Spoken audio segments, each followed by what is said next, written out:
எல்லாருக்கும் வணக்கம். நான் இப்போ அக்ஷராசனோட இன்டர்வியூ ஒன்று கொடுத்துருந்தாங்க கலாட்டாவில். அதை நான் ரியாக்ஷன் கொடுக்க போகிறேன். வாங்க பார்க்கலாம். ஸ்கூல் ட்ராப் அவுட் இருக்கு. ஆக்சுவலி ஹை ஸ்கூல் முடிக்கல. பரவாயில்ல, சிலவங்களுக்கு எஜுகேஷன் ஒத்துக்காது. எனக்கு ஒத்துக்கல. ஓகே, ஆனால் அது ஒத்துக்கல, நான் நிறுத்திட்டேன். மறுபடியும் ட்ரை பண்ண திருப்பி ஃபெயில் ஆகிட்டேன்.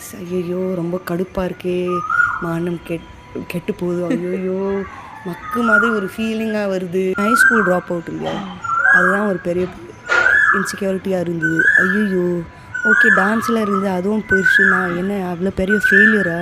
நான் எம் கேப்பபிள் ஆஃப் லைஃப்பில் எதுவும் பண்ணுறதுக்கு இது தாண்டி எதுவும் பண்ணலாமா? நான் ஃபெயிலியர் இல்லை, அது ஒரு பெரிய இன்செக்யூரிட்டியாக இருந்தது. ஸோ அது தெரப்பி, கவுன்சிலிங் தெரப்பி சொல்லுவாங்கள்ல, தெரப்பிஸ்ட், அதுக்கு போயிருக்கேன். அப்புறம் வேலையிலையும் அது எப்படி மாறலான்னு அப்படி ரொம்ப I work very hard to get over that kind of insecurity. அவங்க சொல்கிறது கரெக்டு தான். படிப்பு நமக்கு நம்ம வாழ்க்கையை மேம்படுத்துறதுக்காகத்தான். படிப்பு இல்லைன்னா படிப்பு வரலைன்னா படிப்பு அந்த சின்ன வயசில் அவங்களுக்கு அந்தளவுக்கு படிப்பு வரலைன்னா ஒன்று பண்ண மெச்சூர்டாக அவங்களுக்கு என்ன வேணுமோ அதை பண்ணிக்குவாங்க. ஸோ அவங்களோட உண்மையான கருத்துக்கு, உண்மையான